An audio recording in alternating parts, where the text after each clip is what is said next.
Guys happy Sunday. ఏం వండుకున్నారు ఈరోజు Sunday తోటి? నేనైతే ఈరోజు ఏం చేయాలా అని చూస్తున్నాను. కాస్త ఎండ కాస్త మబ్బు అయితే ఉంది కాబట్టి ఏం వండుకోవాలనేది చూస్తున్నాను. టమాటాలు అయితే ఎలానో ఉన్నాయి కదా, టమాటా రైస్ చేసి మటన్ కర్రీ అయితే వండుతాను. ఇంకెందుకు లేటు చూసేయండి. బిర్యానీ మసాలాలు, కొన్ని అల్లం వెల్లుల్లి కూడా. ఇదైతే టమాటా రైస్ కోసం నేను రుబ్బుకుంటున్నాను. మళ్ళీ మటన్ కోసం వేరేగా అయితే రుబ్బుతాను. పోసుకొని మిక్సీ పట్టుకోవాలి. టమాటాలు అయితే బాగా కడుక్కోవాలి. వర్షాకాలం కదా, మట్టి మట్టిగా ఉంటాయి. టమాటాలు అయితే చూసుకొని బాగా కడిగి అయితే కట్ చేసుకోండి. కూర కోసం అయితే అల్లం వెల్లుల్లి ఉల్లిపాయ టమాటా అయితే మిక్సీ పట్టుకోవాలి. అప్పుడు మనకి గ్రేవీ చాలా తిక్కుగా వస్తుంది.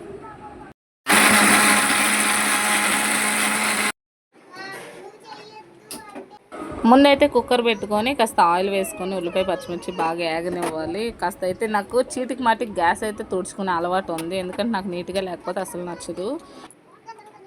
ఇక్కడ చిన్న ఫ్యాన్ కిటికీ దగ్గర అయితే సెట్ చేస్తాము. చూడండి, చిన్న ఫ్యాన్ రెడీ అయిపోయింది. అంటే ఒక్కొక్కరు ఒక్కో స్టైల్లో చేస్తారు, నేనైతే ఇలా చేస్తున్నాను. చూడండి, నచ్చితే మాత్రం లైక్ చేయండి, షేర్ చేయండి, కామెంట్ చేయండి, సబ్స్క్రైబ్ కూడా చేసుకోండి. ఓకేనా?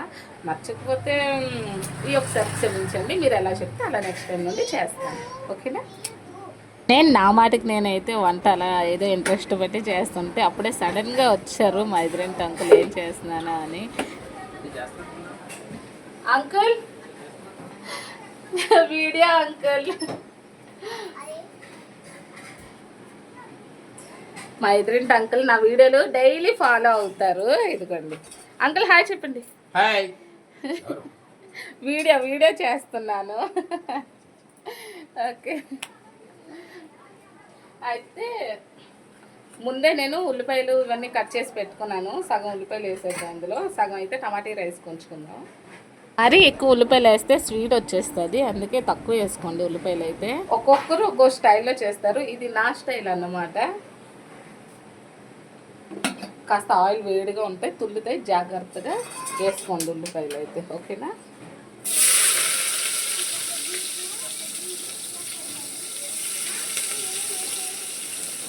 చాలామంది పచ్చిమిర్చి కట్ చేసిన తర్వాత కాస్త కంటిలోనో అలాంటి వాళ్ళు ఉంటారు, అలాగా కంటిలో గట్రా చేతులు పెట్టుకుంటారు. అలాంటి వాళ్ళకి ఇదైతే నేను మంచిది ఒక టిప్ చెప్తాను. చూడండి, చేతితో కట్ చేయకుండా ఇలా కత్తిరి ఉంటుంది కదా, ఓన్లీ నేను ఇది కరివేపాకు, కొత్తిమీర, పచ్చిమిర్చి కోసం మాత్రమే యూస్ చేస్తాను. ఈ సీజర్ అయితే ఇలాగ వేసుకుంటే సరిపోద్ది. కళ్ళు మండదు కదా, అప్పుడు చేతులు కూడా మండవు. సో ఇది టిప్ నచ్చింది అనుకో, నాకు కూడా యూజ్ చేసుకోవచ్చు.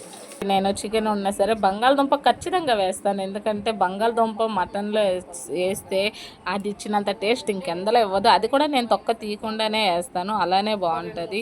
తొక్క తీసి అంటే వెజ్లోకి అయితే బాగుంటాయి, కానీ నాన్ వెజ్లోకి మాత్రం తొక్క తీస్తే మాత్రం అస్సలు బాగోదు.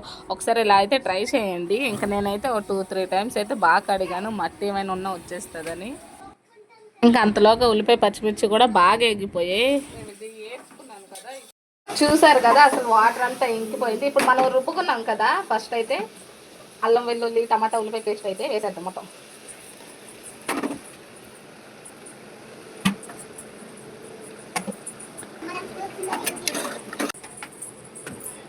ఇంకా ఇప్పుడు ఉప్పు, పసుపు, కారం. మేము కారం ఎక్కువ తింటాం కాబట్టి కాస్త ఎక్కువ వేసుకుంటాం కారం. తక్కువ తినేటోళ్ళకి తక్కువ వేసుకోండి, చూసుకోండి, అంటే మీ టేస్ట్కి తగ్గట్టు. మంచి కలర్ అయితే వచ్చింది, చూసారా?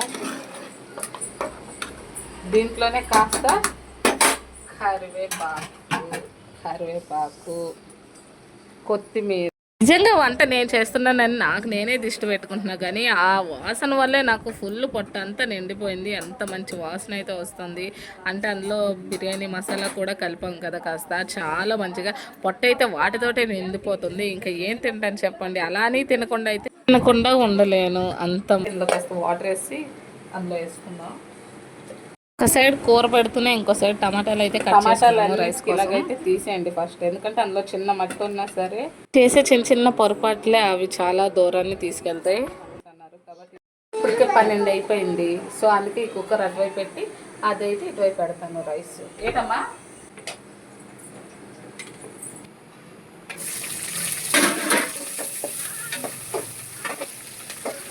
చాలా థిక్గా ఉంది కూర, అందుకే కొంచెం వాటర్ అయితే వేసాను. మరి పిల్లలు అయితే కలుపుకోవడానికి కావాలి కదా. ఫైనల్ కొత్తిమీరతో అయితే దించేసాను. ఇంకా పక్కన అయితే టమాటా రైస్కి ఉల్లిపాయ పచ్చిమిర్చి బాగా వేగాక మసాలా అయితే బాగా వేగింది. ఇంకా కట్ చేసుకున్న టమాటా ముక్కలు కూడా వేసుకుందాం. వీడియోలో చూపిస్తున్న విధంగా చేయండి, చాలా బాగా పర్ఫెక్ట్గా అయితే వస్తుంది. ఉప్పు ఎప్పుడైనా సరే చాలా తక్కువ వేసుకోండి. ఒకవేళ సరిపోకపోతే తర్వాతైనా వేసుకోవచ్చు. ఎక్కువైంది అనుకో తీలేరు కదా, వేస్ట్. అలాంటప్పుడు ఎంత కష్టపడి ఉంటారు, అలాంటప్పుడు ఆయన చూసుకొని జాగ్రత్తగా చేసుకోవాలి కదా. సో అందుకని ఉప్పు చాలా తక్కువగా వేసుకోండి. ఇంకా అందులోనూ ఉప్పు కూడా చాలా తక్కువ తినడం వల్ల చాలా మంచిది. మనం రైస్ ఎంత అయితే తీసుకుంటామో దానికి అంతకి డబుల్ వాటర్ అయితే వేసుకోవాలి. నేనైతే 6 kg రైస్ వేసుకున్నాను. ఇంకొక 5 నిమిషాలు అలా ఉంచి తీసి అయితే నేను వాటర్ కూడా వేసి అలాగ మధ్య మధ్యలో కలుపుతూ ఉండాలి రైస్కి, లేదంటే అడుగెట్టేస్తుంది. కొద్దిగా కొత్తిమీర కూడా వేయాలి. కొత్తిమీర ఇంకా రైస్ అయితే అయిపోయింది, చాలా పర్ఫెక్ట్గా వచ్చింది చూడండి. చూసారా, చాలా పర్ఫెక్ట్గా అయితే వచ్చింది. ఫైనల్గా అయితే రైసు కర్రీ అయితే అయిపోయింది. ఇంకా చాలా మంది నాకు అర్థం కాదు, తెలియక అడుగుతారా తెలిసి అడుగుతారా అనేది. యూట్యూబ్ ఛానల్ ఎట్టగానే ఏదో 4 వీడియోలు ఎట్టగానే శాలరీ వచ్చేస్తుంది. అసలు ఛానల్ మానిటైజేషన్ అవ్వాలంటే ఎంతో కష్టం అసలు. అలాంటిది తెలియకుండా నీకేంటి యూట్యూబ్ ఉంది కదా నీకు డబ్బులు వచ్చేస్తే నెల అంటారు. అసలు వచ్చిందే లేదో తెలిసిందే లేదు. నాకు తెలిసి జనరేషన్లో ఉన్నారు, కొంచెం కూడా ఆలోచించరా అసలు వస్తుందా. సరే ఒకవేళ వచ్చినా సరే అది ఎప్పుడుకో వస్తే మేమే చెప్తాం కదా, చెప్పకుండా అయితే ఉండం కదా. చెప్తాను, మీకు తెలుస్తుంది. అంతవరకు ఆగరే. అసలు ఏదో లక్షలు వచ్చేసిందా చెప్తున్నారు. నాకు ఫ్రస్ట్రేషన్ వచ్చేస్తుంది. సరే వాళ్ళు అనేవాళ్ళు అయితే అనుకుని మనకెందుకు. మేబీ నాకు రావాలని ఉంటే మీరు అందరు సపోర్ట్ చేస్తే ఎలాగైనా వస్తుంది. ప్లీజ్ కాస్త సపోర్ట్ చేయండి, హెల్ప్ చేయండి. నా వీడియోస్ కూడా చూస్తూ ఉండండి, డైలీ అప్లోడ్ చేస్తుంటాను వీడియోస్. ఇంతకీ మీరు ఈరోజు సండే అనుకున్నారు, ఏం తిన్నారు అనేది కూడా నాకైతే కామెంట్ చేయండి. నిజం చెప్పు. మాత్రం కాంప్లిమెంట్ ఇవ్వకపోతే దిబడే. సర్లే కానీ ఇంతకు వ్లాగ్ ఎలా ఉందో అనేది కూడా మీరు కామెంట్ చేయండి. ఉంటా మరి, బాయ్ బాయ్.